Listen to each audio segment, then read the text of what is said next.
కానీ నిజంగా అంటే నువ్వు చదువుకున్నదాన్ని కాబట్టి ఒకటి అడుగుతాను.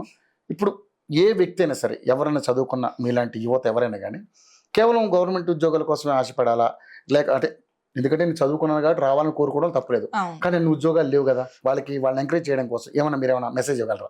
ఖచ్చితంగా అన్న. ఇప్పుడు కొంతమంది జాబ్స్ రాలే అని కూడా ఆత్మహత్యలు కూడా చేసుకున్న సిచ్యువేషన్స్ రీసెంట్లీ 18-20 మంది చనిపోయారంట, వస్తాయా రావో నోటిఫికేషన్లని వాళ్ళు చెప్తుంటే బాగా అనిపిస్తుంటది నాకు. ఇప్పుడు మనం సంపాదించుకోవాలంటే గవర్నమెంట్ జాబ్ దాని మీదనే డిపెండ్ కాని అవసరం లేదన్న. ఎందుకంటే చేసుకోవడానికి ఎన్నో పనులు ఉన్నాయి. ప్రతి ఒక్కరి దగ్గర ఏదో ఒక టాలెంట్ అయితే ఖచ్చితంగా ఉంటది. ఆ టాలెంట్ ని ప్రూవ్ చేసుకొని నిన్ను నువ్వు ప్రూవ్ చేసుకో అంతే. అంతేగాని జాబ్ రాలే అని నిరుత్సాహపడి నువ్వు నీ లైఫ్ స్పాయిల్ అని కాక నిన్ను నమ్ముకున్న ఫ్యామిలీ ఇప్పుడు కన్న వాళ్ళు ఎన్నో ఆశలు పెట్టుకుంటారన్న. సో ఎవరికైనా ఉంటది ప్రతి తల్లిదండ్రికి, నా బిడ్డ జాబ్ కొట్టాలి, నా కొడుకు జాబ్ చేయాలి. సో వాళ్ళని పోషించే అంత ఉంటే చాలు మనకి. ఇంకా గవర్నమెంట్ జాబే కొట్టాలని అయితే ఏం లేదు. ఎందుకంటే మనం ఒకరికి చేయి జాపకుండా బతికితే చాలు. అంతే కదరా, మన ఎప్పుడు లైఫ్ ఒకరికి చేయి జాచి బతికే పరిస్థితి మమ్మల్ని రాకుండా ఉంటే చాలు. మన పేరెంట్స్ కోరుకునేది కూడా అదే. సో గవర్నమెంట్ జాబ్ కొట్టాలనేది మన అంబిషన్ కావచ్చు, ఖచ్చితంగా ఉండాలి. రావాలని గ్యారంటీ లేదు అందరికి రావాలని. ఎందుకంటే ఉన్నాయేమో 5,000 పోస్టులు అయితే దానికి 20 లక్షల మంది కాంపిటీషన్. సో అది పరిస్థితి. సో అటువంటి వాళ్ళకి మాత్రం నిరుత్సాహపడద్దని మెసేజ్ ఇస్తున్నారు. అవునన్న. అది కాకపోతే ఇంకోటి ఎటుబడి ఏదో ఒకటి చేసి అయితే మన తల్లిదండ్రులు మనం పోషించుకునే అంత శక్తి మన కాడ ఉంటది ఖచ్చితంగా. ఓకే, తల్లిదండ్రుల తర్వాత మన ఫ్యామిలీని మనం పోషించుకునే శక్తి మనకు రావాలి. తొందర నిర్ణయం తీసుకోవడం వల్ల మనల్ని నమ్ముకున్న కన్న వాళ్ళు ఆగమైపోతున్నారు. ఈ మధ్యకాలంలో చాలా చూసాం. సో తెలంగాణ వస్తాదో రాదో అని భయంతో చాలా మంది చనిపోయారు. ఇప్పుడు ఉద్యోగాలు వస్తాయో రావో అని భయంతో చనిపోతున్నారు. So sad. సో అట్లాంటి పరిస్థితులు ఎవరు చేసుకోకండి. ఝాన్సీ చెల్లెమ్మ చక్కగా చెప్తుంది. సో తనకు ఒక టాలెంట్ ఉంది. అంటే దీంట్లో మనం ఎందుకు చెప్పించానంటే తన చేత ఒక ఇన్స్పిరేషన్. ఇప్పుడు తనకి రేపొద్దున అంటే గవర్నమెంట్ తనకి జాబ్ వచ్చినా రాకపోయినా కొట్టాలని గట్టిగా ప్రయత్నం చేస్తున్నారు. ఎస్ఐ అవ్వాలనుకుంటున్నారు, అవ్వడానికి ప్రయత్నం చేస్తున్నారు. కానీ ఇప్పుడు ఆమెకు ఒక ఆయుధం ఉంది, అదే ఆమె పాట. అది ప్రతి ఒక్కరికి ఒక టాలెంట్ ఉంటుంది. ఆ టాలెంట్ బయట పెట్టండి. మీకు కూడా ఒక మంచి లైఫ్ ఉందని మీకే నమ్మకం కలిగించుకోండి. ఇదేదో గొప్పగా నేను ఇక్కడ కూర్చునేది చెప్తున్నాను కాదు, కానీ ఆలోచించండి. ఎవరైనా కానీ ప్రాణాలు తీసుకుంటే తిరిగి రావు. నిజంగా చెల్లి చెప్పినట్టు తల్లిదండ్రులు సఫర్ అవుతారు, ఫ్యామిలీ సఫర్ అవుతుంది. మీరేముంది హాయిగా చనిపోతారు, వెళ్ళిపోతారు. కానీ ఫ్యామిలీ ఎంత ఇబ్బంది. అందుకనే ఎలాంటి ప్రయత్నాలు మానుకొని లైఫ్లో గెలిచే ప్రయత్నం అయితే చేయండి. సూపర్ నిజంగా. రైట్, ఇలాంటి వాళ్ళందరికీ ఒక మంచి ఇన్స్పిరేషన్ మీరు ఉండాలని మనస్ఫూర్తిగా కోరుకుంటున్నాను. తప్పకుండా మీకు ఆ దేవుడు మంచి పొందిచ్చారు. తప్పకుండా మీ లైఫ్లో మీరు ఎవ్వరికి అంటే తలొగ్గకుండా నా దారి నాదే, నా రూటే సపరేట్ అన్నట్టుగా మీరు వెళ్ళిపోతా ఉన్నారు. అలాగే వెళ్ళాలని మనస్ఫూర్తిగా కోరుకుంటాను. ఒక మహిళ అయ్యుండి కూడా మీరు ఇంత సాధించాలని, అంటే మహిళ అయ్యుండంటే తప్పే, నేను తక్కువగా మహిళగా మీరు ఇంకా 10 మంది అంటే ఒక 100 మంది, 1 కోటి మంది మహిళలకి మీరు ఇన్స్పిరేషన్ అవ్వాలని మనస్ఫూర్తిగా కోరుకుంటున్నాను. ఓకేనా? ఫైనల్ గా ఒక మంచి పాటతో ఈ కార్యక్రమం ముగిద్దాం. ఖచ్చితంగా. ఓకే, పాడమ్మా. పలుగురాళ్ళ పాడుల దిబ్బ పోచమ్మ గుళ్ళు అవి కనుగుల కంచే, ఆ కంచే సేల నిలబడి కాళ్ళు దక్కయ్యో నాపై పాట పాడయ్యో. పలుగురాళ్ళ పాడుల దిబ్బ పోచమ్మ గుళ్ళు అవి కనుగుల కంచే, ఆ కంచే సేల నిలబడి కాళ్ళు దక్కయ్యో నాపై పాట పాడయ్యో.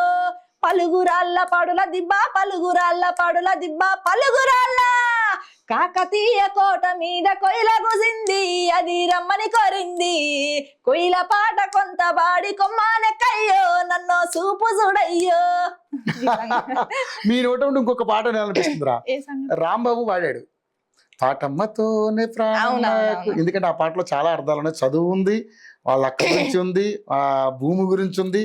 ఒక్కసారి ఆ పాట నీకు ఎంత వస్తుంట పాటరా తల్లి.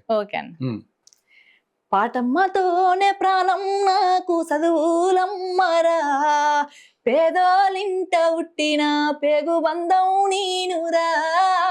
అమ్మా నాన్న రెక్కలాడితేనే బుక్కెడు బువ్వరా, వాళ్ళ రెక్కల కష్టపూసేమట సుక్కల దారాను నీనురా. వాళ్ళ రెక్కల కష్టపూసేమట సుక్కల దారాను నీనురా.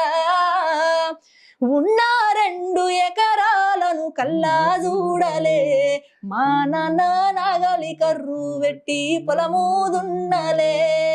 కట్నం కింద అంతా అక్కకు రాసి ఇచ్చినవు మా అక్కను బావ కొడితే ఎక్కి ఎక్కి ఏడ్చినవు చెప్పేటోడు లేక 10 ఫెయిల్ అయిపోయినా చెప్పేటోడు లేక 10 ఫెయిల్ అయిపోయినా చదువమ్మ విలువ తెలిసి ఎంఏ ఇంగ్లీషు పట్టా వందినా పాటమ్మతోనే ప్రాణం నాకు చదువులమ్మరా పేదోలింట్లో పుట్టిన పేగు బంధం నేనురా.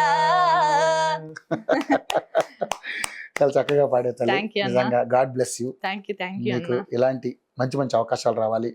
మీరు సినిమా పాటలు కూడా పాడాలి. సినిమాలో కూడా మీరు అంటే వెండి తెర అనేది ఒక కళ అందరికీ. సో సింగర్ ప్రతి ఒక్కరు కూడా ఫోక్ కానీ ఏదైనా కానీ వాళ్ళు ప్రతిభ నిరూపించుకోవడానికి సిల్వర్ స్క్రీన్ అనేది ఒకటి ఉండాలి. అందులో మీరు తప్పకుండా మంచి అవకాశాలు రావాలని మనస్ఫూర్తిగా కోరుకుంటున్నాను. థ్యాంక్ యూ సో మచ్ అన్న. ఇంకా మీ నాన్నగారు సైదులు గారి గురించి కూడా చాలా బాగా చెప్పారు. నిజంగా ప్రతి తండ్రి ఒక మంచి హీరో ప్రతి పిల్లలకి కూడా. తల్లి కానీ ఎంత కష్టం వచ్చినా ఎన్ని ఇబ్బందులు వచ్చినా తండ్రిని మాత్రం మీరు విడిచిపెట్టొద్దు. అమ్మా నాన్న మాత్రం చక్కగా చూసుకోవాలి. ఖచ్చితంగా అన్నది మా ప్రాణం, మా కంఠంలో ప్రాణం ఉన్నంత వరకు మమ్మీ డాడీకి కష్టం రానికుండా చూసుకోవడం మా బాధ్యత. స్టూడియో పరంగా చెప్తున్నారు. స్టూడియో పరంగా మీరు కెమెరా పెట్టినా కెమెరా పెట్టకున్నా మీరేం రికార్డ్ పెట్టుకున్నా కానీ నేను చెప్పేది ఒకటే మాట. Okay right. థ్యాంక్ యూ తల్లి. Thank you so much. Saidul గారు ఇంత చక్కని గాన కోకిల్ని మరి ఈ సమాజానికి ఇచ్చారు. సమాజంలో తను ఒక ఇన్స్పిరేషన్గా నిలుస్తున్నారు. ఎందుకు కారణం అంటే వ్యవసాయ రంగం మీద తనకున్నటువంటి అవగాహనతోటి ఆ వ్యవసాయ పనులు చేసుకుంటూ చక్కటి పాటలు పాడుతూ 10 మంది వ్యవసాయం చేయడానికి ఒక ఇన్స్పిరేషన్గా నిలబడుతున్నారు ఈరోజు మీ తనయి ఝాన్సీ గారు. మరి అటువంటి బిడ్డల కన్నా మీ జన్మ చరితార్థం. నిజంగా చాలా హ్యాపీ ఫీల్ అవుతున్నాను నేను కూడా. సో ప్రతి ఒక్క తల్లిదండ్రులు కూడా బిడ్డలు ఇంత గొప్ప ప్రయోజకులు అవుతే చాలా ఇన్స్పిరేషన్గా వాళ్ళు ఎంతో ఆనందంగా చాలా అంటే ఒక గర్వంగా ఫీల్ అవుతారు. అది తప్పకుండా మీ అమ్మాయి విషయంలో మీకు అది కలిగిందని నేను కూడా నమ్ముతున్నాను.